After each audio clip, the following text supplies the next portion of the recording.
নমস্কার। আজকে শনি গ্রহ ট্রানজিট নিয়ে আলোচনা করব।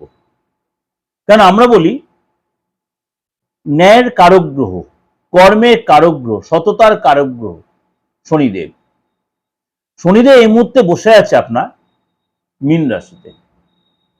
শনিদেব এই মুহূর্তে বসে আছে আপনার মীন রাশিতে। শনিদেব মানে উত্তর ভাদ্রপদ নক্ষত্রে রয়েছে।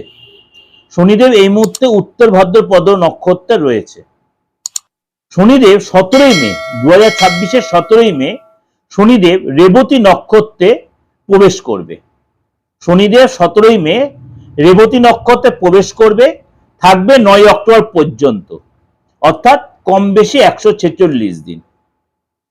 এই যে রেবতী নক্ষত্র হচ্ছে মানে নক্ষত্রের 27 নম্বর নক্ষত্র, অর্থাৎ অন্তিম নক্ষত্র। এই রেবতী নক্ষত্র যে বুধের নক্ষত্র, শনি আর বুধের হচ্ছে আপনার বন্ধুর সম্পর্ক। সুতরাং এই যে শনিদেব বুধের নক্ষত্র রেবতী নক্ষত্রে প্রবেশ করবে 17ই মে, থাকবে আপনার 9 অক্টোবর পর্যন্ত, কম বেশি 146 দিন। সেটা আপনার জন্য কি প্রভাব বিস্তার করবে? আমি সবসময় 12 রাশির ক্ষেত্রেই কিন্তু কোনো গ্রহ রাশি তার সিচুয়েশন চেঞ্জ করে, 12 রাশির ক্ষেত্রে প্রভাব বিস্তার করে। আজকে বললো আপনার রাশির ক্ষেত্রে কি প্রভাব বিস্তার করছে শনিদেবের এই নক্ষত্র চেঞ্জ। মকর রাশি, মকর রাশির ক্ষেত্রে কিন্তু আপনার ক্ষেত্রে এই পরিবর্তন যথেষ্ট পজিটিভ, যথেষ্ট শক্তিশালী আপনাকে করে তুলবে। মানসিক দিক দিয়ে আপনি অনেকটাই হালকা হবেন, চাপটা থেকে অনেকটা বেরিয়ে আসতে পারবেন। আপনার দেখা হলো বিষয়টা মানে নেগেটিভ সিচুয়েশনের মধ্যে আপনি দীর্ঘদিন ধরে চলছে, ব্যাড ফ্যাট সিচুয়েশন চলছে, একটা পরিস্থিতি হওয়া কাজ আপনার বিগড়ে যাচ্ছিল, আর্থিক যারা ডেভেলপ করছিল না, আপনার লোন হয়ে গেছিল মার্কেটে, লোকের কাছে আপনি একটা কেমন খেলো ব্যাপারে, সেই জায়গাটা আপনার একটা বেরিয়ে আসতে পারবেন। কেরিয়ারের ক্ষেত্রে আর্থিক যে স্থিতিশীলতা আসবে, অর্থাৎ পজিটিভ আসবে।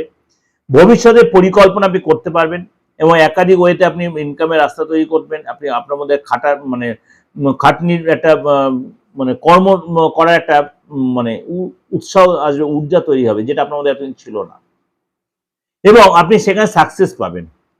আপনি দেখালো আপনি যে প্রফেশন আছে এক্সট্রা কিছু নতুন কিছু করার চেষ্টা করবেন, এক্সট্রা কিছু করার চেষ্টা করবেন, এবং আর্থিক যাটা আপনি ডেভেলপ করার চেষ্টা আত্মবিশ্বাসের সাথে করবেন। এবং আপনার এই সঙ্গে কিন্তু শৃঙ্খলা বোধ আসবে, কথাবার্তার মধ্যে একটা রুচিশীল ভাব আসবে, সফলতা আসবে, এবং আপনি কিন্তু সাকসেস পাবেন। এটা আপনাদের যাটা আমি ওভারঅলটা আপনাকে সাজেশনের মতো দিলাম, ওভারঅল সাজেশনের মতো দিলাম। অবশ্যই আপনারা মানবেন কিনা সে আপনাদের ব্যক্তিগত মত।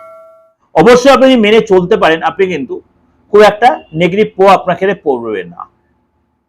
সুতরাং আপনাকে যদি এইভাবে মেনটেন করে চলতে পারেন, আপনি সামনের দিনে অনেক স্মুথলি আপনি এগোতে পারবেন। ভালো থাকবেন, নমস্কার।